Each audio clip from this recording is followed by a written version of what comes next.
যত বেশি শাকসবজি খাবেন তত বেশি সুস্থ থাকবেন কি এই ধারণাটি পুরোপুরি সত্য নয়। প্রকৃতিতে শাকসবজি মূলত সৃষ্টি হয়েছে গরু, ছাগল, ভেড়া, মহিষের মতো তিনভোজী প্রাণীদের জন্য, মানুষের জন্য নয়। প্রকৃতির স্বাভাবিক খাদ্যচক্র হল শাকসবজি, প্রাণী, মানুষ। যে কোনো খাবারেরই সঠিক ও ভুল গ্রহণ পদ্ধতি থাকে। শাকসবজির ক্ষেত্রে সরাসরি মানুষের খাওয়া প্রকৃতির আদর্শ পদ্ধতি নয়। শাকসবজি খাওয়ার সঠিক প্রক্রিয়া হল, প্রথমে গরু, ছাগল, ভেড়া বা মহিষ শাকসবজি খাবে, তারপর মানুষ সেই শাকসবজি খাওয়া প্রাণীর মাংস ও চর্বি গ্রহণ করবে। তিনভোজী প্রাণীদের একাধিক পাকস্থলী থাকে, যেখানে লক্ষ কোটি অণুজীব সারাক্ষণ কাজ করে।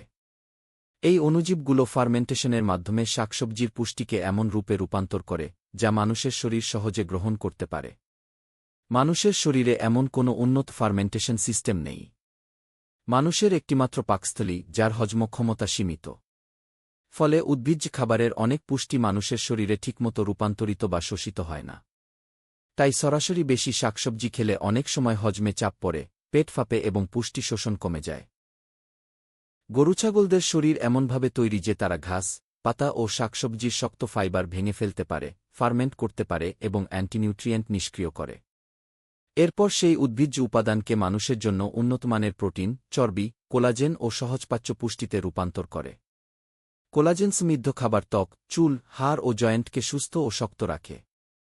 কোলাজেন আমাদের ত্বক, হাড়, পেশি, চুল, নখ, চোখ, রক্তনালী ও সংযোজক টিস্যুর মূল কাঠামো গড়ে তোলে।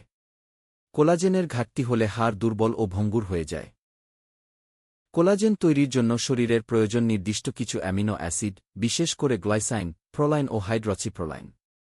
এই অ্যামিনো অ্যাসিডগুলো সবচেয়ে বেশি এবং সরাসরি পাওয়া যায় গরুছাগলের হাড়ের ঝোল, বন ব্রফ, চামড়া, টেন্ডন, কার্টিলেজ, জেলাটিন, মাংস ও চর্বিতে। গরু, ছাগল, ভেড়া ও মহিষ উদ্ভিজ্জ খাবার খেয়েই কোলাজেন তৈরি করতে পারে, কিন্তু মানুষ তাদের মতো করে পারে না। কারণ তৃণভোজী প্রাণীদের রয়েছে একাধিক পাকস্থলী, কোটি কোটি বিশেষ ব্যাকটেরিয়া এবং সেলুলোজ ভাঙার জন্য প্রয়োজনীয় এনজাইম ব্যবস্থা।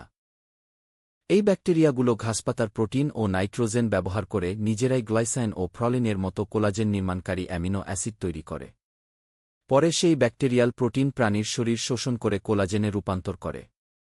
মানুষের ক্ষেত্রে একটিমাত্র পাকস্থলী, সীমিত গাট ব্যাকটেরিয়া, অল্প ফার্মেন্টেশন সময় এবং সেলুলোজ ভাঙার এনজাইমের অভাব রয়েছে।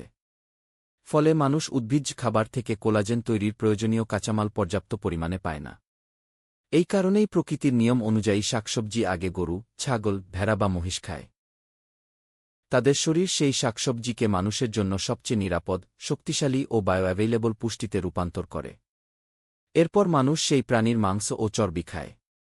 শাকসবজি মূলত সূর্যের আলো, মাটি ও পানির শক্তি ধারণ করে রাখে। কিন্তু মানুষ সেই শক্তি সরাসরি পুরোপুরি ব্যবহার করতে পারে না।